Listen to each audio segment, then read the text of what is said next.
오늘 2023년 1월 6일 금요 기도회 마태복음 2장 5절에서 8절까지 우리 1절에서 4절까지는요.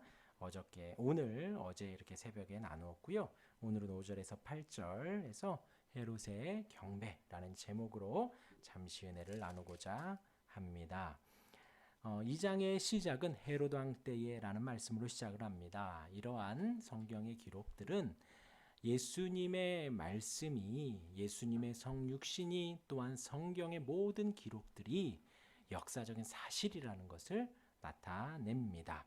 그리고 특별히 마태복음 2장에서 헤롯 왕, 또 오늘 읽은 3절에도 헤롯 왕, 4절에도 왕이라고 하면서 계속해서 헤롯 왕을 부각시키고 있습니다. 이는 예수님께서 진정한 그리스도이시고 진정한 유대인의 왕, 진정한 온 세상의 왕임을 대조적으로 드러내기 위해서 헤롯 왕을 마태는 의도적으로 기록을 하고 있는 것입니다.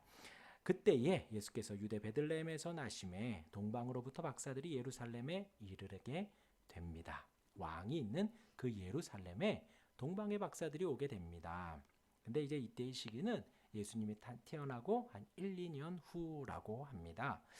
그때에 동방의 박사들이 와서 당연히 이 2절의 말을 들으면 헤롯 왕과 사람들이 좋아할 줄 알았던 거예요.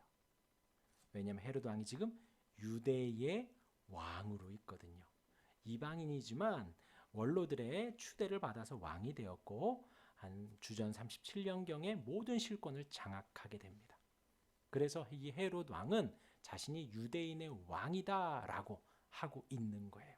그런데 그때에 박사들이 와서 유대인의 왕으로 나시니가 어디 있느냐라고 묻는 것입니다.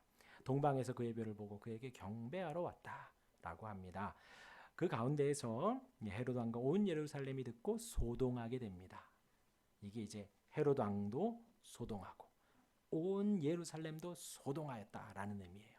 그러니까 되게 혼란스럽고 막 지금 마음이 힘든 거예요. 그런 상황인 겁니다. 헤롯 왕이. 왜요?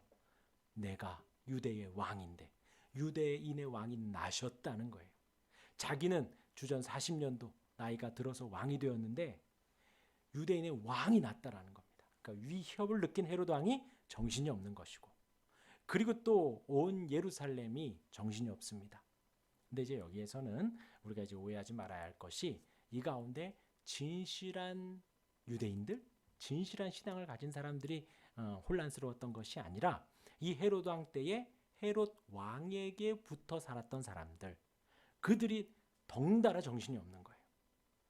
여태까지 우리말로 하면 여당에 붙어 있었는데 야당의 왕이 나왔다 그러니까, 야당에 붙어 있었는데 여당에서 왕이 나왔다 그러니까 그 주변에 있었던 사람들이 정신이 없는, 그런 의미에서 온 예루살렘이 정신이 없어집니다. 왕이 모든 대제사장과 백성의 서기관들을 모아 그리스도가 어디서 나겠느냐 물습니다. 그러니까 왕은 그리스도가 어디서 나는지 안다 모른다? 모른다는 거예요. 지금 이 유대인들에게는 메시아가, 그리스도가 진정한 유대인의 왕이 나올 것이라는 구약의 예언들이 즐비해져 있습니다. 유대인들에게는 언젠간 메시아가 온다. 그리고 제가 여러 번 말씀드리지만 유대인의 메시아는 어떤 메시아요? 정치적 메시아.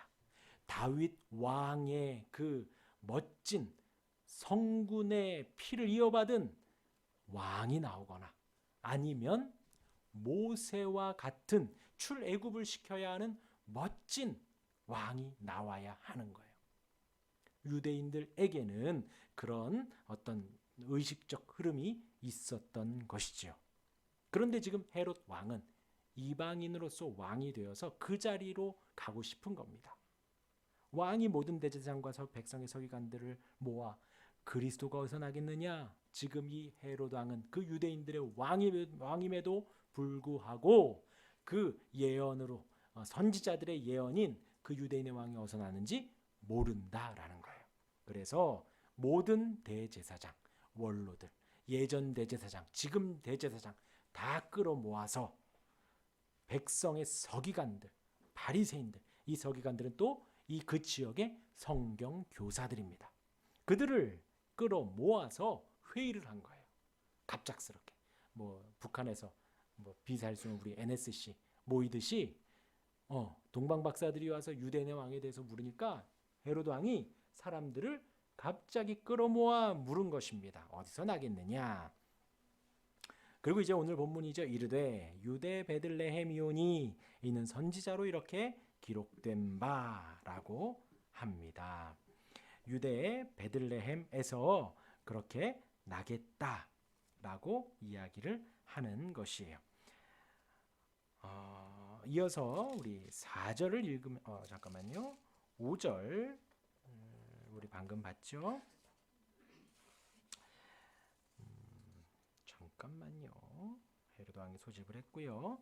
이제 5절에서 이르되 유대 베들레헴이오니 이는 선지자로 이렇게 기록되었습니다라고 하는 거예요. 근데 지금 거기에는 누가 있어요? 대제사장, 백성의 서기관들, 모든 사람들이 모여 있습니다. 사두개인도 있고요. 여기에는 헤롯 당파 사람들도 있었어요. 근데 그들끼리는 서로 앙숙입니다. 헤롯 당은 성경을 고백하지만 헤롯 왕에게 딱 붙어 있는 사람들이 헤롯 당이고요. 그 가운데 바리새인들이 있고 그 가운데 사두개인들이 지금 여기에 다 모여 있는 거예요. 그들은 지금 서로가 서로를 욕하는, 사두개는 영혼이 없다, 부활이 없다고 하는 사람들이고 바리새인은 또 그 반대적인, 그러니까 교리가 좀 다른 사람들이 지금 다 모여 있는데 헤롯 왕이 어디서 나겠느냐 물으니 그 모든 무리들이 하나같이 유대 베들레헴이다 뜻을 같이 하고 전혀 이견이 없는 거예요. 하나가 된 것입니다.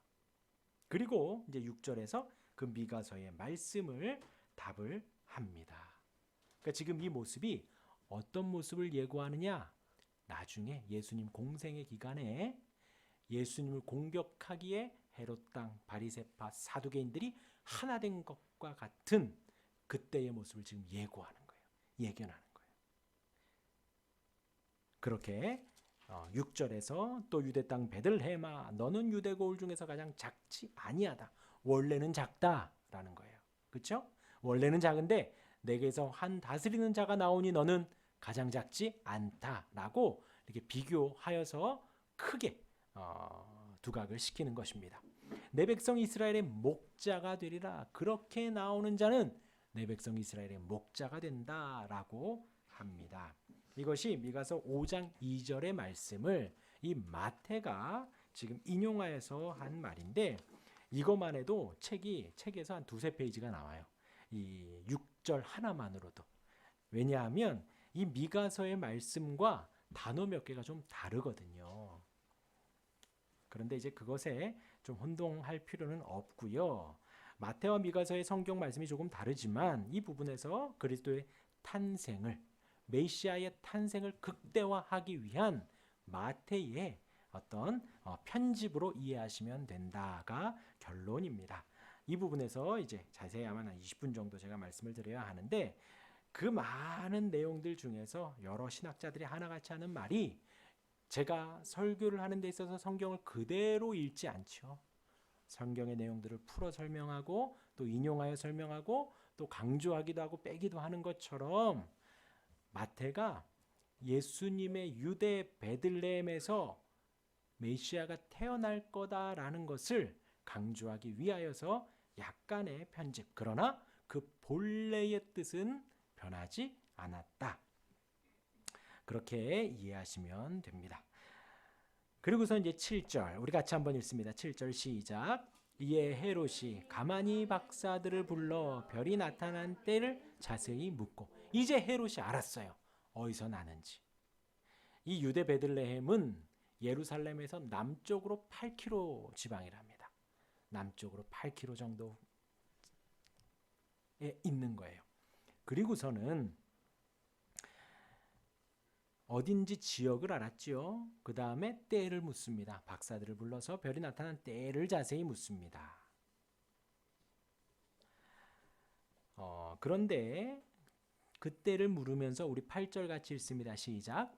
베들레헴으로 보내며 이르되 가서 아기에 대하여 자세히 알아보고 찾거든 내게 고하여 나도 가서 그에게 경배하게 하라. 예. 자기들끼리 막 소동을 일으키고 사람들 불러다가 어디냐 그들이 막 한 목소리 냅니다. 그리고는 그걸 뭐 포커페이스라 그러나요? 얼굴 표정 싹 다시 바꿔가지고 박사들 불러서 그때가 어느 때냐? 왜냐하면 이 박사들이 의심을 하거나 이 박사들이 다른 마음을 먹으면 안 되니까 안심시키기 위하여 8절의 말씀을 한 겁니다. 그리고 베들레헴으로 보내면서 가서 아기에 대하여 자세히 알아보고 찾거든 내게 고하여 가서 나도 그에게 경배하게 하라. 지금 이 헤롯 왕, 전혀 메시아에 대해서 그리스도에 대해서 무지한 헤롯 왕이 하나씩 알아가는 거예요. 지명이 어디더라? 유대 땅 베들레헴. 어느 때 별이 났더라? 한 그때쯤. 이제 뭐만 하면 돼요? 누구다만 알면 돼요. 하준이다. 하민이다. 한 놈만 찾아. 예수님인 줄만 알면 되는 거예요. 이제 예수님인 줄만. 그래서 8절을 이야기를 하는 것입니다. 아기에 대하여 자세히 알아보고 찾거든 가서 경배하고 와라. 나도 가서 경배하겠다. 그런데 중요한 것은요. 이 헤롯 왕이 어떠한 왕이냐. 자기가 그 왕이 되기 위해서 왕권을 유지하기 위해서 정치적으로는 그 지역에 많은 이방 신상들을 세웠습니다. 그리고 운동 경기장을 세우고 극장을 지었어요. 그러니까 사람들 문화나 뭐 그런 것들 막 나 이거 했다 해서 사람들의 지지를 얻기 위해서 심지어 유대인들의 지지를 얻기 위해 예루살렘도 다시 재건을 했어요. 그리고 이 헤롯 왕이 자기의 왕권을 유지하기 위해서 처와 처남과 장인과 자기 아들까지도 죽였습니다. 아들까지도 자기 왕권을 유지하기 위해서 가차없이. 그러니 이후에 어떤 일이 있어요? 우리 잘 알고 있죠. 그 박사들이 오지 않으니까 그때를 기억을 해서 그때 어간에 태어난 모든 어린아이들을 다 남자애들은 죽여라 라는 명령을 아무렇지도 않게 할 수 있는 왕이 바로 이 헤롯 왕입니다. 아까 말씀드렸어요. 박사들에게 웃으면서 그때가 어느 때인가 나도 가서 경배하겠다. 이 헤롯의 마음에는 지금 어떤 것만 있을까요? 그 자가 누구일까? 왜요? 자기는 이방 사람이거든요. 이제 겨우 자기의 모든 화력을 총동원해서 극장을 짓고 사람들을 막 정치적으로 매수하고 사람들을 사고 노력과 노력을 다해서 지금의 정치 기반을 만들고 왕이 되었는데 한 박사들이 와가지고 유대인의 왕으로 나신 이가 있다.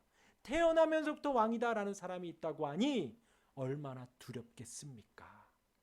그리고 그 자리는 그냥 자기가 실력으로 올라간 자리가 아니라 대량 학살로 일어난 건데요.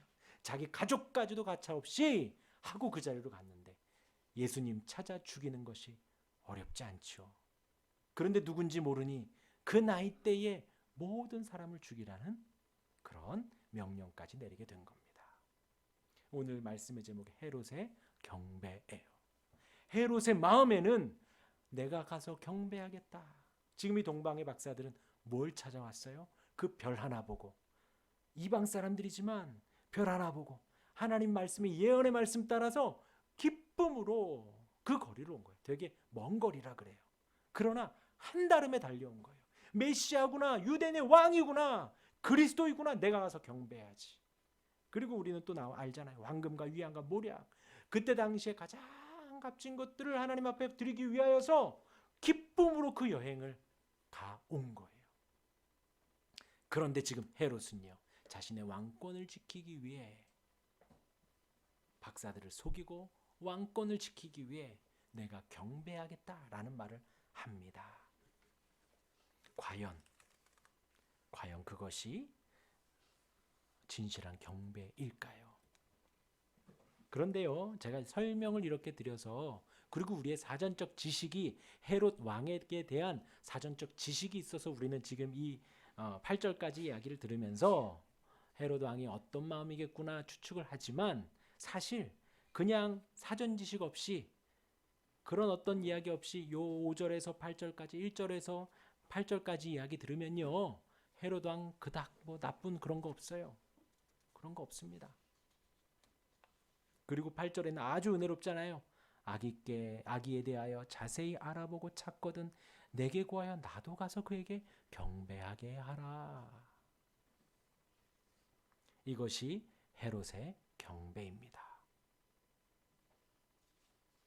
자신이 왕이 되기 위해, 자신의 권력과 정치적 입지를 지키기 위해서 모든 사람들을 다 학살하는 그러한 경배인 거예요. 그 마음 안에는 탐욕이 가득하고, 그 마음 안에는 하나님에 대한 마음은 없습니다. 자신의 욕심만 가득한 경배인 것입니다. 그렇습니다. 우리도 마음이 중요합니다. 저와 여러분들 이 자리에 나와서 하나님을 예배하죠. 경배하죠. 찬양합니다. 경배라는 것이 사전적 의미가 이래요. 존경과 공손을 다하여서 숭배하여 높여드리는 것입니다. 내 마음을 다해서 하는 거예요. 단순히 엎드렸다 무릎 꿇었다가 엎드렸다가 손바닥 뒤집었다가 다시 일어났다가 무릎 꿇고 엎드렸다가 코를 바닥에 닿다가, 그 외적인 것이 아니라 경배라는 의미는 나의 마음에 존경을 담는 거예요. 공손을 다하여서 숭배하고 높여드리는 것입니다. 그것이 경배예요. 그러니까 이 헤롯의 경배는 말이 맞지가 않는 거죠. 헤롯의 경배라는 이 말 자체는 말이 안 되는 거예요. 탐욕이 가득, 욕심이 가득, 그런 마음에 경배는 있을 수 없다라는 것이죠. 우리도 마음이 중요합니다. 그 마음에 대한 말씀 제가 이제 몇 가지 나누고 설교를 마치겠습니다. 우리 예수님 이제 우리 2절 봤죠. 5장에 가면요, 산상수훈에서 이렇게 말씀하십니다. 5장 8절에 마음이 청결한 자는 복이 있나니 그들이 하나님을 볼 것이며. 마음이 청결한 자. 예, 그러면은 제가 이렇게 말씀드리면요, 지금 이제 마음에 대한 인용구를 제가 몇 가지 말씀드릴 텐데, 그럼 헤롯을 딱 떠올리시고 나를 딱 떠올리시면 돼요. 헤롯은 지금 어때요? 마음이 청결해요? 안 청결해요? 안 청결해요. 지금 그의 마음은요, 그리스도를 경배하고, 그러니까 여기에서 마음의 청결은 하나님을 본다는 것입니다. 곧 마음의 청결을 내 안에서 막 뭔가 깨끗이 닦고 락스 뿌리고, 화장실 청소에 락스 많은 게 없더라고요. 락스 막 뿌리고, 혹은 좋은 샴푸, 좋은 뭐 바스 써서 깨끗이 닦은, 그걸 생각하시면 안 되고요. 청결이라는 것에 하나님, 내가 하나님을 찾는 게 청결이에요. 그것이 거룩이에요. 하나님을 보려고 노력하고 하나님을 찾으려고 노력하는 그것이 바로 청결입니다. 아시겠죠? 그 성자 하나님이 오셔서 우리에게 청결을 완성해 주셨잖아요. 우리의 모든 죄와 더러움과 연약함을 씻어 주신 분이십니다. 우리가 할 것은요, 우리가 우리 안에서 막 씻으려고 빡빡 아무리 빨래질을 해도요, 우린 더러울 수밖에 없어요. 손에서 계속 때가 아무리 밀어도 때가 계속 묻어나는 거예요. 우리가 그렇게 씻을 수는 없습니다. 주님이 우리를 깨끗게 해주셔야, 그 보혈이 나를 덮어주셔야 우리가 깨끗함 받아 보이는 거지, 우리가 깨끗할 수는 없습니다. 전적 타락이에요. 마음이 청결한 자 복이 있다 선포했는데, 그가 누구냐? 하나님을 찾는 거예요. 하나님을 보려고 계속해서 노력하는 것입니다. 하나님을 만나려고 오늘의 삶 속에, 오늘의 호흡 속에, 이번 일주일 속에 하나님이 어떻게 인도하셨나, 하나님이 나를 어떻게 인도해 가시는가, 하나님이 어떠한 은혜를 주셨는가, 그렇게 하나님을 보려고 하는 자가 마음이 청결한 자예요. 그런데 헤롯은요, 대제사장 서기관, 거기에 성경 교사들, 성경 박사들이 가득히 모여 있지만 헤롯은 하나님을 찾으려 하지 않습니다. 자신의 권력과 자리만 지키려 하는 것. 그는 마음이 청결한 자가 아니다라는 거죠. 그렇게 산상수훈에서 마음이 청결한 자를 예수님 복이 있다 하시고 또 그 같은 5장 28절에서 또 그 반대의 말씀도 하십니다. 음욕을 품고 여자를 보는 자마다 마음에 이미 간음하였다. 마음에. 그러니까 우리가 이성을 보고 동성을 보고 간에 그 안에서 우리는 하나님을 발견하려고 해야 되지, 그 안에서 우리가 다른 것을 보려 하면 이미 간음을 했다라는 것입니다.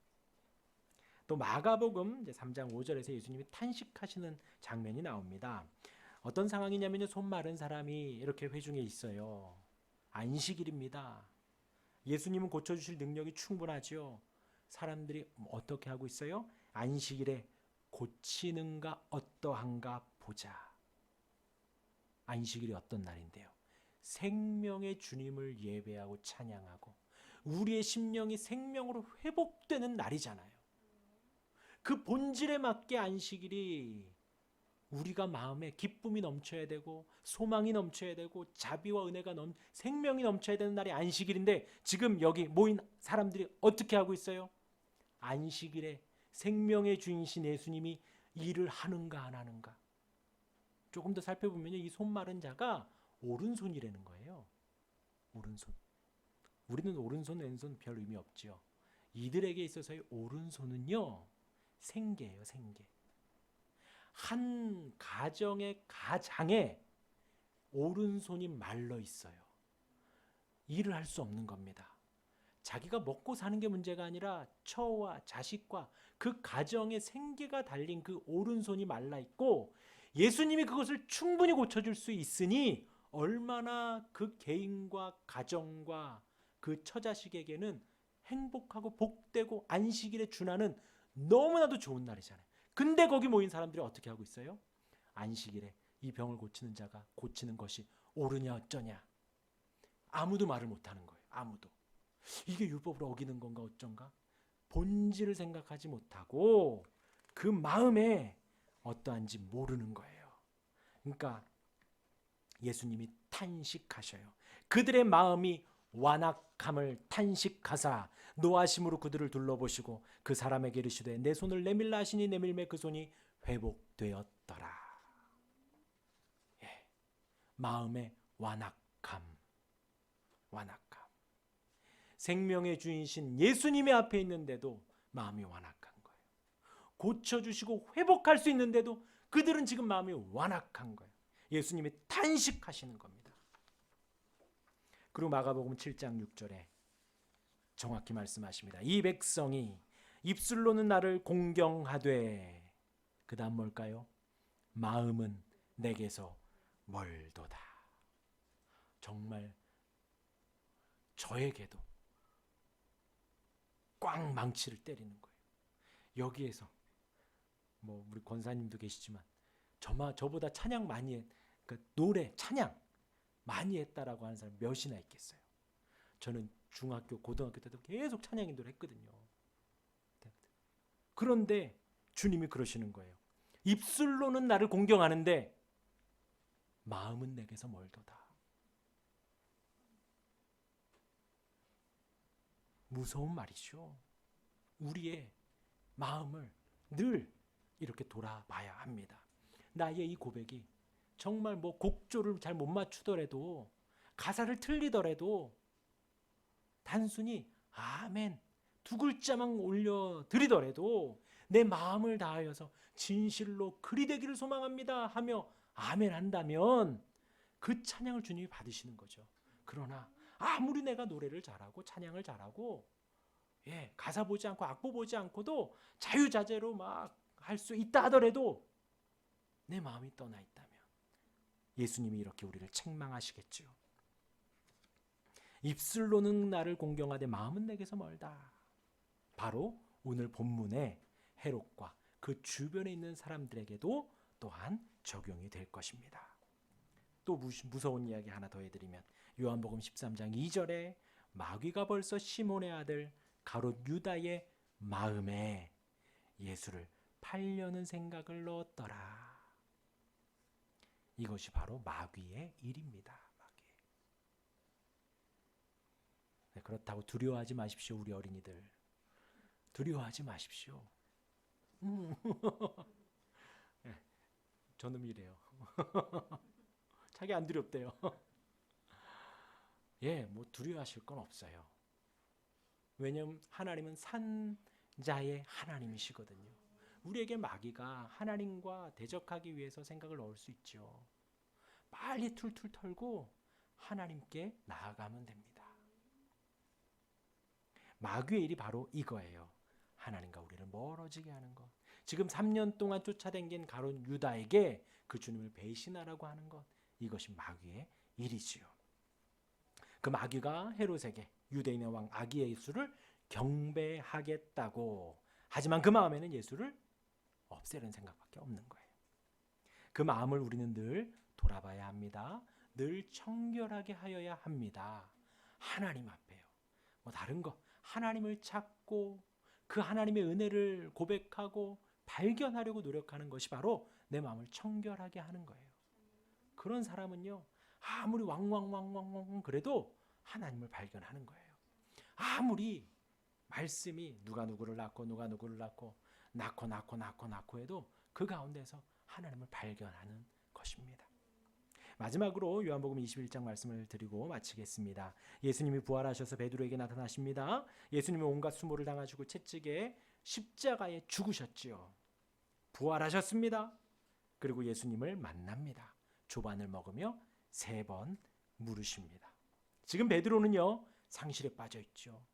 3년 동안 쫓아다니고 어느 날은 갔더니 예수님이 변하시고 하얗게 변하시고 밝게 변하시고 예수님의 모든 것을 다 보아온 사랑과 생명의 주이라는 걸 정말 어느 누구보다도, 어떤 제자보다도, 어떤 사도보다도 잘 아는 베드로가 예수님이 덜컥 잡혀가자 바로 3번을 부인했잖아요. 얼마나 상실에 많겠어요. 얼마나 낙심되었겠어요. 우리말로 기도 한마디라도 할 수 있겠어요. 찬양이나 안식일의 예배라도 할 수 있었겠어요. 그 베드로에게 예수님이 나타나시고 베드로의 마음을 확인하십니다. 3번 물으시죠. 15절에 요한의 아들 시몬아, 내가 이 사람들보다 나를 더 사랑하느냐. 16절에 요한의 아들 시몬아, 내가 나를 사랑하느냐. 17절에 요한의 아들 시몬아, 내가 나를 사랑하느냐. 이 질문을 지금도 저와 여러분들에게 합니다. 우리의 이름을 부르며, 우리 주님은 저와 여러분들의 이름을 정확히 알고 계셔요. 정확하게 이름을 부르며 물으십니다. 내가 나를 사랑하느냐. 이에 베드로가 주님 그러하나이다. 내가 주님을 사랑하는 줄 주님이 아십니다. 내가 실수를 했지만 주님을 사랑하는 마음 주님이 아십니다. 2번째로 주님 그러하나이다. 내가 주님을 사랑하는 줄 주님께서 아시나이다. 어린 여종 앞에서 내가 부인했었지만 내가 주님 사랑하는 것 주님 아시지요. 주님 모든 것을 아시오매. 왜 이 말을 할까요? 베드로는요, 마태복음 16장 16절에 주는 그리스도시요 살아계신 하나님의 아들입니다 라는 걸 베드로는 예수님이 어떤 분인지 알았죠. 그래서 우리의 마음도 알고 계시다라는 걸 베드로는 아는 거예요. 주님 아시잖아요. 내가 얼마나 사랑하는지 아시잖아요. 제가 이렇게 실수했지만, 제가 이렇게 연약하지만, 제가 이렇게 죄악투성이지만 주님이 날 사랑하시는 거 아시잖아요. 오늘 이 질문을 우리 주님이, 성령 하나님이 여러분들 마음속에 하십니다. 우리의 마음속에 하십니다. 하나님을 경배하는, 하나님을 예배하는 마음으로 우리가 이 자리에 나와 있지요. 그리고 주님은 우리에게 물으십니다. 아들아, 딸아, 내가 나를 사랑하느냐. 수많은 실수와 잘못과 연약함이 있지만 우리 마음에 그 한 가지, 주님을 내 마음으로 사랑합니다. 주님 사랑하시는 줄 주님이 아십니다. 이 베드로의 답변이 우리의 답변이 되기를 바랍니다. 헤롯이 주님의 소식을 만났을 때의 답변은 이것이 아니었습니다. 이 마음도 아니었습니다.